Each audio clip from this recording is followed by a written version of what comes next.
Hello दोस्तों, कैसे हैं आप सब। मैं हूं प्रणव और आप देख रहे हैं हमारा चैनल स्टडी 16। और स्टडी 16 पर आज हम देखेंगे मध्य प्रदेश सिविल जज के इंग्लिश के महत्वपूर्ण क्वेश्चन और जानने का प्रयास करेंगे कि मध्य प्रदेश सिविल जज में इंग्लिश के किस प्रकार से क्वेश्चन पूछे जाते हैं।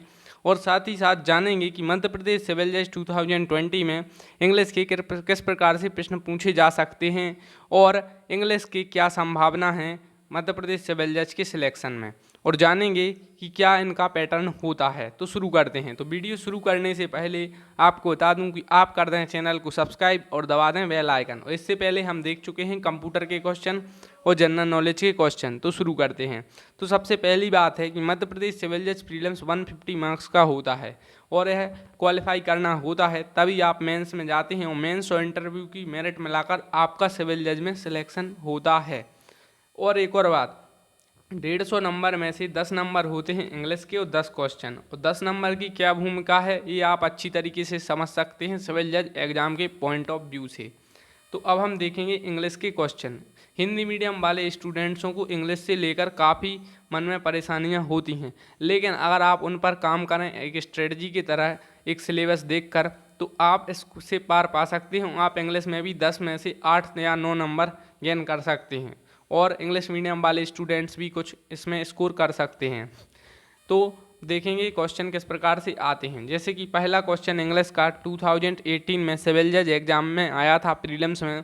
मैं आपके लिए पहले प्रीलिम्स के प्रीवियस ईयर के पेपर इसलिए करवा रहा हूं कि आप समझें कि पेपर का डिफ़िकल्टी लेवल क्या होता है और आप कहां पर हैं। इसके आप एनालाइज करेंगे कि आपको क्या पढ़ना है।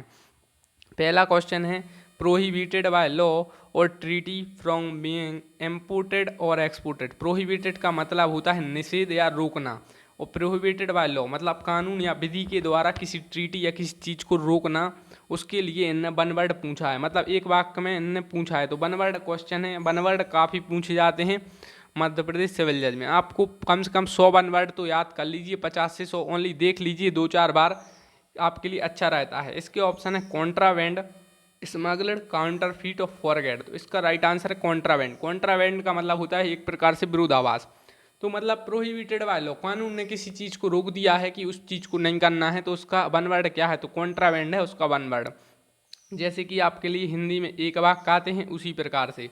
नेक्स्ट है one who makes an artificial examination of account. जो अकाउंट की देखरेख करता है उसे क्या कहते हैं। ऑप्शन में क्लर्क है जो कि गलत है, अकाउंटेंट है, ऑडिटर है और बॉस है। बॉस भी गलत है। अब बचे अकाउंटेंट और ऑडिटर। तो इनने पूछा है official examination of account. Official examination देखरेख या जांच कौन करता है, ऑडिटर जांच करता है। तो इसका राइट आंसर होगा हमारा ऑडिटर।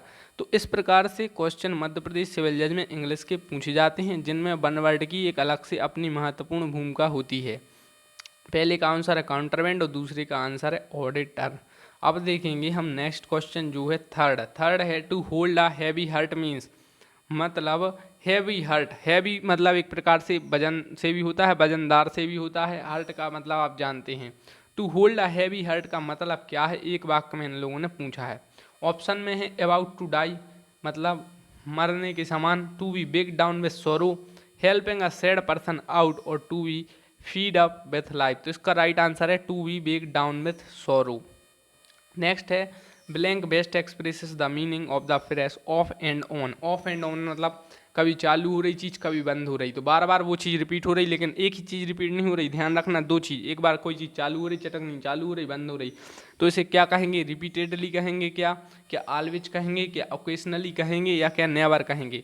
रिपीटेडली उस चीज़ को कहते हैं जो एक ही चीज़ बार बार रिपीट हो रही हो, लेकिन यहाँ पर दो चीज़ें हो रही हैं, चालू हो रही, ऑफ एंड ऑन। ऑफ मतलब होता है बंद, ऑन मतलब होता है चालू। तो इसका राइट आंसर होगा ओकेशनली। ऑलवेज इसलिए नहीं होगा क्योंकि ऑलवेज का मतलब होता है हमेशा, हमेशा नहीं है। तो वन वर्ड के क्वेश्चन इंग्लिश में पूछे जा रहे हैं, आप लोग को समझना चाहिए। एक सेंटेंस दे देंगे उसके वन वर्ड पूछ लेंगे, या वन वर्ड दे देंगे उसके सेंटेंस पूछ लेंगे। तो 5-6 क्वेश्चन तो इसी प्रकार के पूछे जा रहे हैं। तो आपको डरने की ज़रूरत नहीं है, क्योंकि मैंने काफ़ी स्टूडेंट को देखा है कि वो बोलते हैं मुझे इंग्लिश की हिंदी समझने में थोड़ी प्रॉब्लम होती है। तो मैं कहता हूँ कि आप इंग्लिश को इंग्लिश ही की तरह देखें तो भी आप इंग्लिश को सॉल्व कर सकते हैं।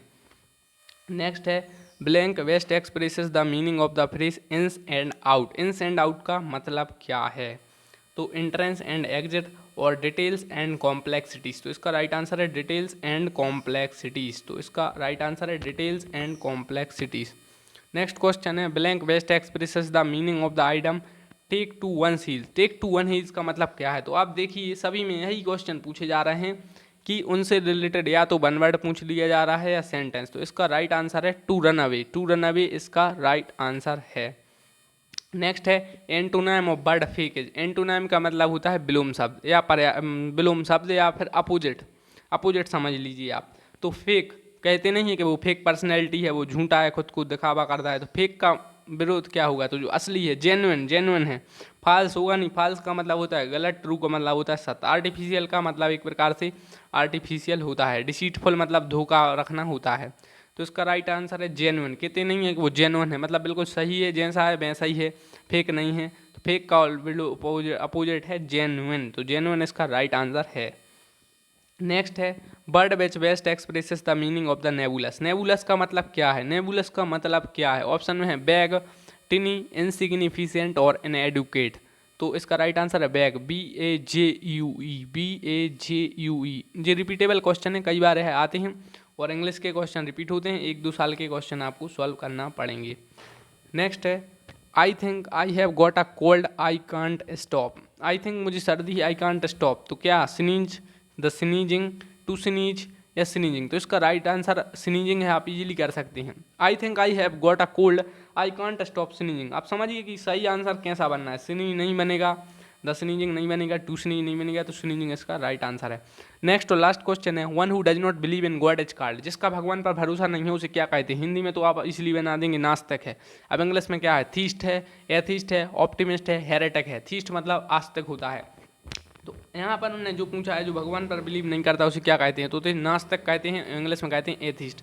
तो आज की वीडियो में हमने देखे इंग्लिश के किस प्रकार से क्वेश्चन पूछे गए थे मध्य प्रदेश सिविल जज 2018 की शिफ्ट 2 में।